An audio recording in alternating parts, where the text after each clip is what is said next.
신약성경 마가복음 7장 24절에서 30절까지 말씀 제가 봉독하겠습니다.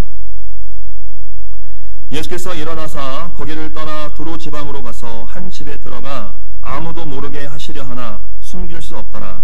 이에 더러운 귀신 들린 어린 딸을 둔 한 여자가 예수의 소문을 듣고 곧 와서 그 발 아래에 엎드리니 그 여자는 헬라인이요 수로보니게 족속이라. 자기 딸에게서 귀신 쫓아내 주시기를 간구하거늘 예수께서 이르시되 자녀로 먼저 배불리 먹게 할지니 자녀의 떡을 취하여 개들에게 던짐이 마땅치 아니하니라.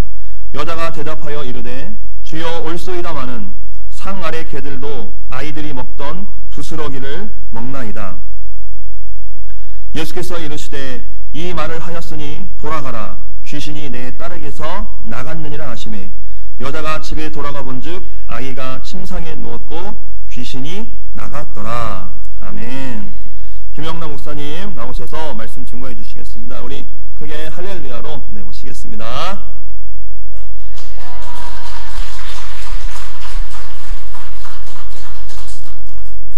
예, 대은교회 성도 여러분 안녕하십니까? 반갑습니다. 저는 서울신학대학교에서 학생들을 가르치고 있는 김영남 목사입니다. 이제 서현철 목사님께서 지금 이제 성지로 연수를 가셨는데요. 아마 지금 이 시간에 설교를 할 수 있는 목사들은 저같이 협동 목사들 밖에 없을 것 같아서 아마 저를 부르신 것 같습니다.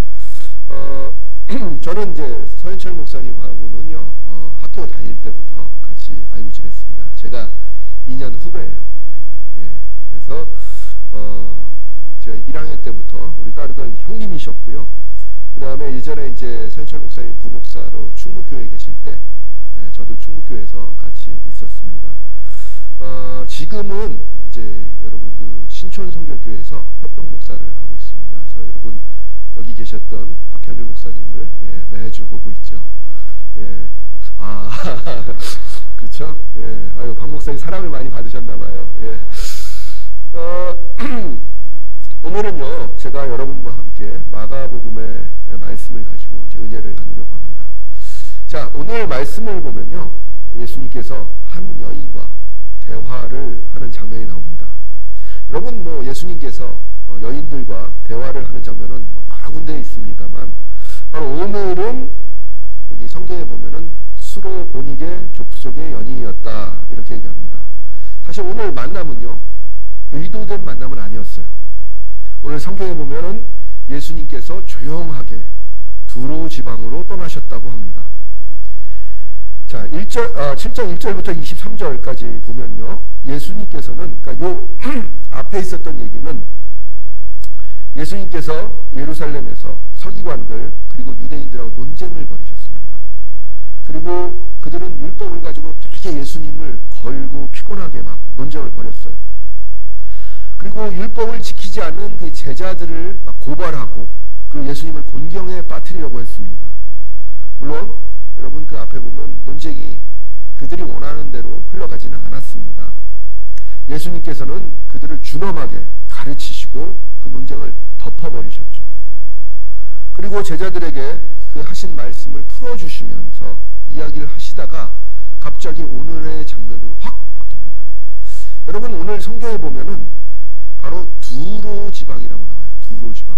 오늘 아마 저기 서현철 목사님께서는 고분박을 보셔서 거기가 어딘 줄 아시겠는데 두로 지방은 이스라엘 땅이 아닙니다. 이스라엘 위에 여러분 시리아라는 땅이 있어요. 시리아에 있는 이방 도시입니다. 여러분 예루살렘에서 두로까지 가려면 지금은 뭐 자동차 타고 가면 뭐 몇 시간이면 쭉 가겠지만 걸어간다 그러면 꽤 시간이 걸리는 거리예요. 하루 훌쩍도 걸립니다. 즉 예루살렘에서 한참 얘기를 하시고 뭐 논쟁을 하시고 그렇게 하다가 갑자기 이방 땅에 딱 나타나신 거예요. 그러니까 그 중간에는 어떻게 됐는지 잘 모릅니다. 성경에 그렇게 안 쓰여 있으니까요. 그래서 이스라엘의 북쪽의 땅에 들어오셨습니다. 그 이유는 잘 모르겠어요. 우리는 성경에 없는 얘기는 잘 모른다고 얘기합니다. 성경에 있는 얘기, 잘 없는 얘기를 뭘 안다고 얘기하면 그 그때부터는 교주가 되는 거예요. 예. 그래서 저는 없는 얘기는 모른다고 합니다. 얘는 잘 모르겠어요. 아마 이 여인을 만나기 위해서 가신 거 아닌가 하는 생각도 합니다만은 24절에 보면은 조용히 휴식을 취하고자 이렇게 가셨다고 해요. 여러분 마가복음을 계속 보면요, 예수님께서 많은 사람을 고치십니다. 그리고 귀신을 계속해서 쫓아내요. 이러니까 사람들이 야 신기하다 그러면서 계속 쫓아다닙니다. 그러니까 여러분 마가복음 계속 앞에 보면은 조용히 쉬시고자, 조용히 쉬려 하는데 아무한테나 얘기하지 마라, 이 얘기가 나를 좀 조용하게 놔둬라. 그런데 사람들은 계속해서 예수님을 따라다니죠. 그런데 예루살렘, 그 다음에 유대 땅, 갈릴리 땅, 이때는 예수님을 다 따라다니는 사람이 있었는데 이제는 이방 땅으로 가면은 이제 나를 쫓은 사람이 없겠지 이렇게 생각을 했는데 아니나 다를까 인기는 사그라들지가 않습니다. 그래서 또 오늘 이 여인이 찾아옵니다. 어떻게 알고 왔는지 모르겠어요. 근데 여인이 방문을 합니다. 그런데 이 여인은 딸이 있었어요. 근데 오늘 성경을 읽어보면 이 딸은 정상적인 생활을 할 수가 없습니다. 바로 이 여인이 예수님을 찾아온 이유는 바로 이 딸 때문이었어요. 이 딸에 대한 기록은 딱 한 줄입니다. 뭐라고 합니까? 예, 귀신이 들렸다고 얘기합니다. 성경은 귀신 들린 그녀의 딸에 대해서는 별다른 언급이 없어요. 여러분 귀신 들린 사람을 보신지는 잘 모르겠지만 예, 여러분 우리가 TV를 보면 잘 나오겠죠. 저는 한번 본 적은 있어요.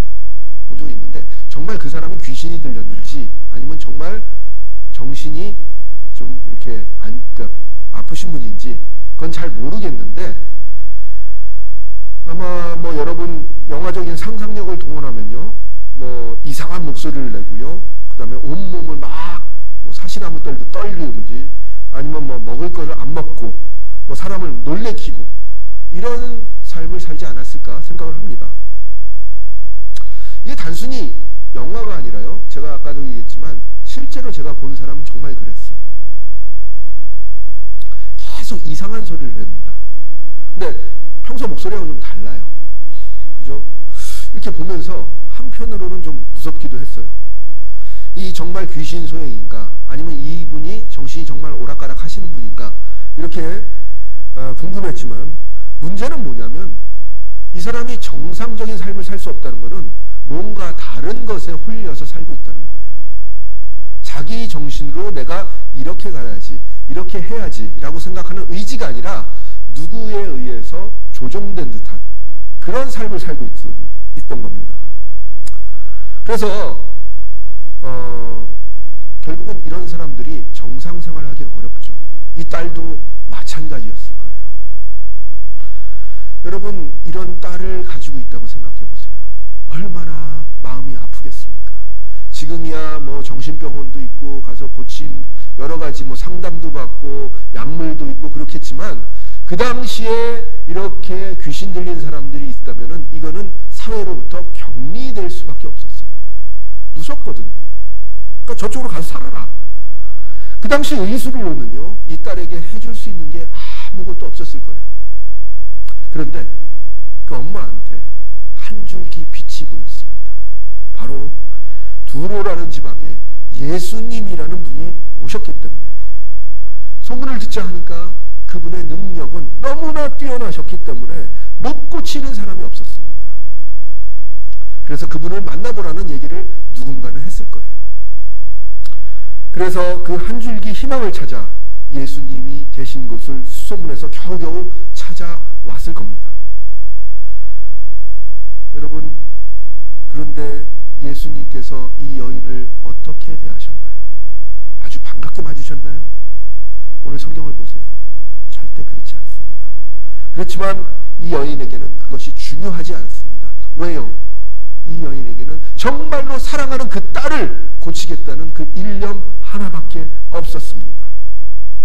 오자마자 이 여인은 예수님께 무릎을 꿇고 간청합니다. 선생님, 제게는 딸이 있어요. 이 아이는 아무도 고치지 못한 병에 걸려 있습니다.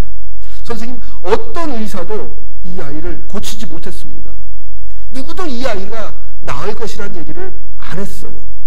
선생님, 저는 선생님의 명성을 들었습니다. 선생님은 못 고치는 병이 없으시다고 했죠. 선생님, 제발 좀 제 딸을 좀 고쳐주세요. 이렇게 자기 딸에 대한 사랑만큼 구구절절하게 예수님께 간청을 합니다. 그런데 오늘 예수님은요, 이 여인에게 아주 청천벽력과 같은 말을 합니다. 여러분, 오늘 이 구절을 읽는 이 한마디는요, 예수님이 하신 얘기 중에 가장 의외예요. 평소에 예수님께서 사람을 대하는 태도하고는 전혀 180도 다르는 그런 힘든 말씀, 그런 모습입니다. 뭐라고 얘기합니까? 주인의 자녀를 배불리 먹이는 것이 먼저고 그들에게 돌아갈 떡을 먼저 개들에게 주지 않는다. 이렇게 얘기를 하죠. 이 말이 어떻게 들리십니까? 이 여인이 이 말을 들었을 때 정말 어떤 기분이었겠습니까? 이 말은 정말로 충격적입니다. 일단 거절도 야, 안 돼. 좀 어려울 것 같아. 이 얘기가 아니에요. 그렇죠? 그 말이 아니라 완전히 비하하는 말을 합니다. 여러분, 뭐라고 했죠? 예? 개. 여러분, 이 개라는 단어의 의미를 우리가 잘 생각을 해봐야 됩니다. 여러분, 이 개라는 단어는요, 아무 때나 쓰는 얘기 아닙니다. 이 당시에 개라는 말은 유대인들이 바로 이방 사람들을 일컬을 때 개라고 했어요. 그리고 심지어는 자기 동족이었던 사마리아 사람들, 이 사람들은요, 그 북이스라엘이 망하고 나서, 그래서 아시리아가 이 이스라엘을 멸망시켰을 때 그 정책으로 자포를 시켰어요. 그래서 피가 아수르의 피가 섞여 있습니다. 그러니까 얘들은 뭐예요? 정통 이스라엘이 아니다. 정통 유대인이 아니다. 이렇게 얘기를 하면서 개라고 불렀습니다. 그리고 자기 그 선민, 그러니까 하나님께서 우리는 택한 백성이라는 것을 강조하기 위해서 자기와 똑같지 않은 그 나머지 사람들은 전부 뭐라고 얘기했냐면 바로 개라고 얘기했어요. 오늘 그 얘기를 이 여인에게 한 겁니다. 이유가 어쩌지만 간에 여러분, 예수께서 하신 이 개라는 말씀에 이 여인도 당황했고요. 여러분, 저와 여러분도 지금 당황하고 있는 것 같아요. 그렇죠? 여러분, 이 여인이 얼마나 굴욕적이었겠습니까? 사랑하는 딸을 고칠 의사를 만났는데 이제 그분만 만나서 그분이 고치기만 하면 내 딸이 이제 다시 정상으로 돌아올 수 있는데, 그리고 그런 희망에 부풀어서 여기까지 찾아왔고 그리고 예수님을 만났는데 그 선생이라는 분이 그 의술을 그리고 그 능력을 개한테 줄 수 없다고 말씀하십니다. 이건 분명히 거절의 말씀입니다. 여러분, 이 얘기를 듣면요, 어떤 사람은 이렇게 생각합니다. 아이고, 그래, 그렇게 대단하신 게 나를 개라고 얘기해? 아유, 선생이 너밖에 없냐? 그리고 돌아갈 수도 있어요. 그런데 이 여인은 그러지 않았습니다. 이 여인은 그 자기 딸에 대한 그 사랑이 너무나 지극하기 때문에 그런 그 비하의 말은 얼마든지 감내할 수가 있었어요. 그리고 그 굴욕 속에서도 결코 포기하지 않았습니다. 바로 그 이유는 그 사랑하는 딸, 그 딸이 낫기를 바라는 그 마음, 그 하나밖에 없었기 때문입니다. 아마 생각을 했을 거예요. 일어날까? 그냥 빌까? 고민을 막 했겠죠. 그런데 그 생각을 했을 거예요. 그 짧은 순간에 내가 여기서 박차고 일어나면 이제 이 아이는 일평생 귀신 들린 아이로서 사람들한테 손가락질을 당하고 말 거야. 차라리 내가 여기서 조금 예수님께 더 간청을 하는 게 낫지 않을까? 이렇게 얘기를 합니다. 그러면서 이 여인이 한 번 더 되받아칩니다. 뭐라고 얘기하냐? 주님, 그 말씀이 옳습니다. 하지만 집에서 기르는 개들도, 밥상 밑에 있는 개들도 주인이 먹고 남은 부스러기를 먹지 않습니까? 그 부스러기라도 저를 좀 주십시오. 이렇게 얘기를 합니다. 여러분, 어찌 보면요, 이게 되게 비굴해 보입니다. 사람이 자존심을 완전히 다 내던진 그 말씀입니다. 일단은 이 여인은 자기가 개라는 걸 인정했어요. 여러분, 주인상에 밑에 있는 개도 그 조그만 부스러기 먹지 않습니까? 이거는 자기가 개라는 거예요. 하지만 그 개도 자기의 몫이 있음을 얘기를 한 겁니다. 예수님 알고 있어요. 우린 예수님이 보시기에 우선권이 없는 사람입니다. 먼저는 유대인들에게 그 능력을 베푸셔야죠. 하지만 예수님이 말씀하셨듯이 저희도 주인이 기르는 개입니다. 적어도 주인이 먹고 남은 것 정도는 주실 수 있지 않습니까? 바로 이렇게 이야기를 하는 겁니다. 여러분, 이렇게 얘기하기까지 이 여인은 얼마나 생각이 왔다 갔다 했을까요? 마음이 정말 아픕니다. 여러분, 성경을 보더라도요, 예수님이 이렇게 사람한테 까칠하게 군 적이 별로 없어요. 물론 유대인 중에 서기관들, 바리새인들, 이 사람들에겐 따끔하게 혼을 냈습니다. 근데 그 사람들은 어떤 사람들이었어요? 이 사람들은 바로 위선적이고 말과 행실이 여러분 그들의 신앙과는 별개로 그렇습니다. 그리고 가난한 사람들, 힘이 없는 사람들, 돈이 없는 사람들을 누르고 산 사람들입니다. 근데 그 사람들은 욕먹어도 싼 사람들이었죠. 그러나 이 여인은 다릅니다. 이 여인은 바로 정말로 안 된 사람이에요. 정말로 불쌍한 사람입니다. 여러분, 예수님께서 그 불쌍한 사람들을 어떻게 여기셨습니까? 성경을 보면요, 이 세상에서 사람들이 제일 격렬한 사람들이 세리였고요, 창기였고요, 그리고 문둥병자였습니다. 그런데 예수님께서는 이 사람들 다 어떻게 했어요? 다 고쳐주시고 같이 밥도 먹고 이랬어요. 그런데 이 여인에게만 굉장히 까칠하게 구십니다. 물론 여러분, 이 개라고 얘기한 거는요, 우리가 좀 생각을 해봐야 됩니다. 여러분, 개는요, 아까도 제가 말씀했듯이 유대인이 아닌 사람을 일컬을 때 개라고 합니다. 여러분, 그렇지만 예수님께서 유대인과 이방인들을 가르는 그런 생각을 하시지는 않았을 거예요. 그렇죠? 그렇기 때문에 여러분, 하나님의 은혜가 유대인이 먼저고 이방이 나중이다 이렇게 생각을 하고 이 말씀을 하신 것 같지도 않습니다. 여러분, 왜 예수님께서 이 여인에게 개라는 격한 표현을 하셨을까요? 여러분, 요한복음 4장을 보면요, 여러분, 우물가의 여인은 수가성 여인과 이야기하는 장면이 나오죠. 그때 예수님께 뭐라고 합니까? 그땐 개라는 표현은 안 했지만 너 남편 5 있지 않느냐 이렇게 얘기를 합니다. 여러분, 그러면서 그 사람에게 뭐예요? 너의 지금 존재를 알라고 얘기하신 것 같아요. 그때 어떻게 합니까? 이 여인이 무릎을 꿇잖아요. 지금도 이 여인도 맞습니다. 그러면서 무릎을 꿇고 예수님께 간청을 하고 있습니다. 물론 여러분, 예수님께서 정확하게 이 여인에게 왜 개라고 얘기하시는지 잘 모르겠지만 이 여인은 바로 그 부스러기라도 달라고 오늘 얘기를 합니다. 부스러기.